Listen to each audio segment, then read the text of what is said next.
वंदे मातरम। आप सभी का नेटवर्क 10 में स्वागत है। मैं हूं संजय गिरी गोस्वामी। एक सवाल और एक नज़रिया।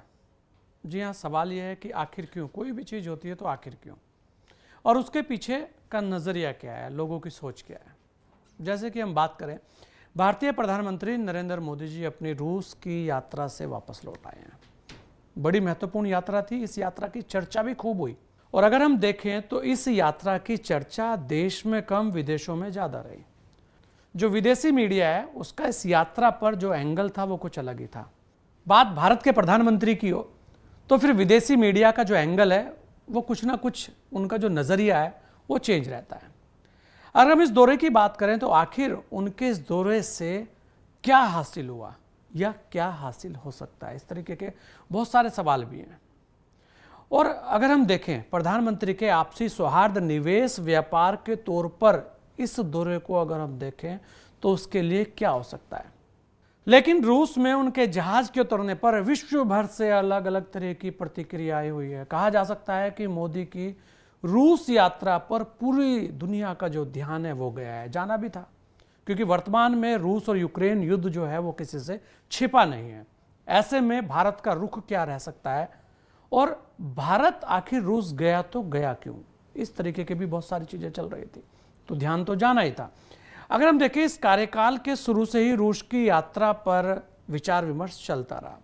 विश्व मंच पर परिस्थितियां बदली हुई हैं। रूस यूक्रेन युद्ध के चलते रूस पश्चिम देशों के निशाने पर है, और पश्चिम देशों का जो स्वर था वो यही था कि मोदी को रूस जाने की जरूरत आखिर क्यों पड़ी। यूक्रेन के राष्ट्रपति जेलेंस्की को तो मोदी का पुतिन से गले मिलना भी रास नहीं आया।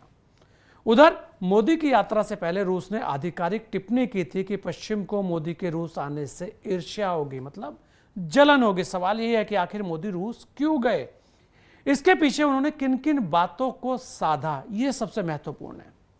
क्योंकि विदेशी मीडिया का जो नजरिया हो सकता है वो अपना हो सकता है, वो कुछ भी कह सकते हैं, लेकिन भारत के और जो रूस के संबंध है उससे लेकर भारत के प्रत्येक व्यक्ति की जानकारी है, प्रत्येक व्यक्ति उस संबंधों को जानता है।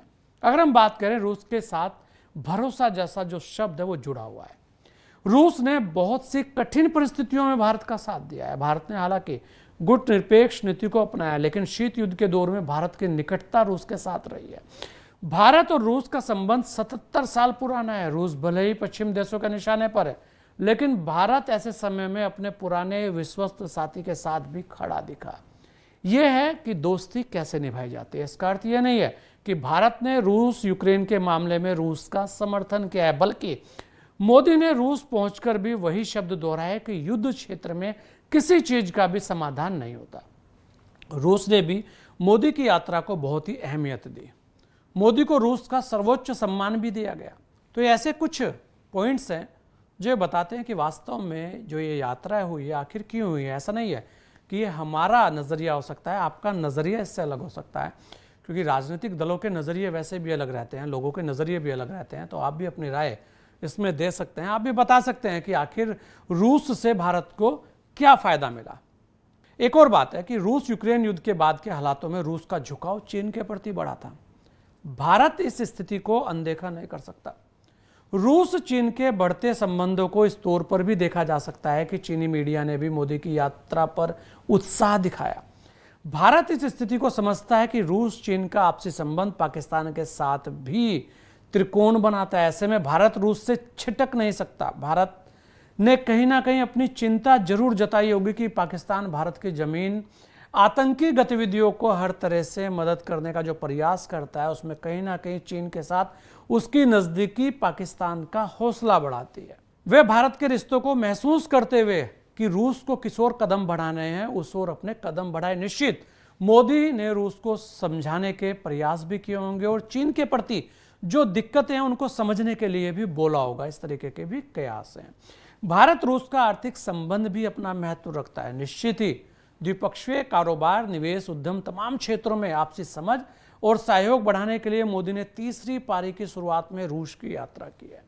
इसका असर भी दिख रहा है। भारत रूस ने अपने द्विपक्षीय कारोबार को $100 अरब करने का लक्ष्य तय किया है। साथ ही भारत रूस में 2 नए वाणिज्यिक दूतावास खोलेगा। अब तक रूस में केवल 2 ही कॉन्सुलेट, जबकि अमेरिका में लगभग 5 कंसुलेट काम कर रहे हैं। इसकी बहुत पुरानी मांग थी। भारत के लिए रुपयों में कारोबार करने की स्थिति बन रही है। माना जा रहा है कि रूस में अब आर्थिक गतिविधियां बढ़ेगी। नए गलियारे के जरिए अब कृषि उत्पाद उर्वरक परिवहन में सहयोग भी बढ़ेगा। अब गैर टैरिफ बाधाओं को खत्म करने की दिशा में भी काम होगा। इस तरीके की भी आशाएं बहुत सारे लोगों को हैं, या हम ये कहेंगे कि बहुत सारे उद्योगपतियों को है। तो रूस की यात्रा से बहुत कुछ मिलता भी दिख रहा है। रूस भारत को रियायती कीमतों पर तेल उपलब्ध कराता है। बेशक रूस पर दुनिया के देशों ने तमाम प्रतिबंध लगाए, लेकिन भारत ने 2023 में 40.5 अरब डॉलर मूल्य का कच्चा तेल रूस से मंगाया है। भारत का रूस से रक्षा संबंध भी दशकों पुराना है। हम जितना रक्षा उत्पाद आयात करते हैं उसका 50% रूस से आयात करते हैं, पर देखा जा रहा है कि भारत की सैन्य जरूरतों में रूस का हिस्सा धीरे धीरे कम होता जा रहा है। इन बातों को ध्यान में रखकर भी मोदी ने रूस की यात्रा की। रूस भारत में संयुक्त सैन्य इकाई लगाने में सहमत भी हो गया है। मोदी के नेतृत्व में भारत सैन्य क्षेत्र में आत्मनिर्भर होने की दिशा में आगे बढ़ रहा है। स्वाभाविक है कि उपकरणों के रखरखाव गुणवत्ता के लिए मजबूती से आगे बढ़ा जा सकता है। रूस यूक्रेन युद्ध में कई भारतीय सैनिकों को रूस की तरफ से शामिल किया गया है। उनकी स्वदेश की वापसी का मामला भी बड़ा महत्वपूर्ण है। मोदी इस मामले को लेकर भी रूस गए थे। माना जा रहा है कि रूस के राष्ट्रपति इस पर सहमत हो गए हैं। सैनिकों की वतन वापसी की बात सबसे अहम है। इस पर रूस के राष्ट्रपति का आश्वासन मिलना यह बड़ी बात है, क्योंकि भारतीय कहीं भी हो उसकी चिंता करना सरकार का काम भी है। भारत अब आर्थिक शक्ति है। भारत दुनिया की सबसे तेज गति वाली अर्थव्यवस्था में है। पीएम मोदी ने अपने पुराने दोस्त को आभास दिलाने के लिए भी रूस का ये दौरा तय किया। उनके देश के उद्यमियों के लिए भारत में निवेश की बड़ी संभावनाएं है। मोदी ने मॉस्को में रूस के उद्यमियों से मुलाकात भी की है। भारत का हाल के वर्षों में अमेरिका की तरफ जो झुकाव हुआ था, अमेरिका से कूटनीति के साथ व्यापार, उद्यम, रक्षा, तमाम क्षेत्रों में जो आपसी साझेदारी बनी, ऐसे में मोदी रूस को ये आश्वासन भी देना चाहते हैं कि भारत अमेरिका की निकटता रूस की कसौटी पर नहीं है। रूस उनका पुराना मित्र है और मित्रता आगे भी रहेगी, और उनकी जो मित्रता है वो अपनी एक अलग अहमियत रखती है। मोदी ने इस अवसर पर राज कपूर की फिल्म आवारा का गीत सर पर लाल टोपी रूसी फिर भी दिल है हिंदुस्तानी का जिक्र करके कहीं ना कहीं उन भावनाओं को रूस तक पहुंचाने की कोशिश की है कि भारत रूस का एक सच्चा दोस्त है। भारत की दिलचस्पी रूस से Su-70 स्टील्थ बॉम्बर खरीदने की भी है। भारत विश्व में शांति का पक्ष धर रहा है। ऐसे समय में जब रूस और यूक्रेन युद्ध चल रहा है, विश्व भारत की ओर भी देख रहा है। मोदी ने पहले भी आपसी वार्ता में कहा था कि बंदूक से समाधान नहीं हो सकता। निश्चित मोदी इस लक्ष्य को लेकर भी गए होंगे कि वे पुतिन को युद्ध विराम की ओर ले जाए और युद्ध के बजाय शांति वार्ता के जरिए इसका समाधान निकाले। इसलिए भी पश्चिम के राष्ट्रों ने एक स्वर में कहा था कि मोदी को पुतिन से इस दिशा में अवश्य बात करनी चाहिए और सार्थक बात करनी चाहिए।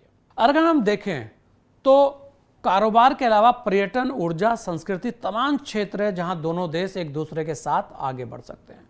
रूस में संसाधनों का विशाल भंडार है। पीएम मोदी अलग शैली के नेता है। संभव उन्होंने अपनी तीसरी पारी की शुरुआत कुछ खास तरह से करने के लिए भी रूस की इस यात्रा को चुना होगा। निश्चित इस समय वे किसी भी दूसरे देश में जाते शायद इतनी चर्चा नहीं मिलती, लेकिन रूस की उनकी यात्रा को लोग अलग अलग अर्थों में देख रहे हैं, अलग अलग मायने निकाल रहे हैं। खासकर विदेशी मीडिया है वो उसके मायने जो हैं उसे लेकर चर्चाएं कुछ खास है। मोदी ने देश की सियासत को भी साधा। रूस की यात्रा पर जाने से जहां लेफ्ट बिरादरी मौन हो गई, उधर चीन भी भारत को घेर नहीं पाया। मोदी ने दुनिया को संदेश भी देने की कोशिश की है कि वे भारत रूस की नीतियों में जो है वो कई स्तरों पर समानता है। कहीं ना कहीं दोनों की नीतियां एक दूसरे से मेल खाती है।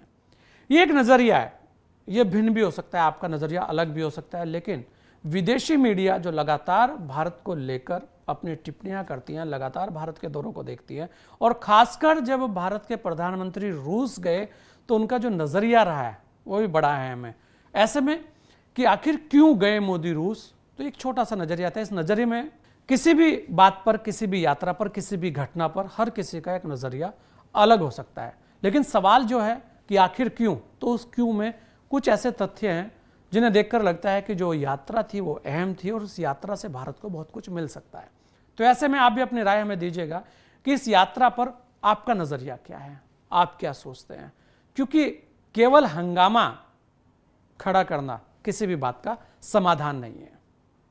इस पर आपका नजरिया क्या है, यह भी हमें आप कमेंट्स में जरूर बताएं। आपसे फिर मिलेंगे, दीजिए मुझे इजाजत। जय हिंद।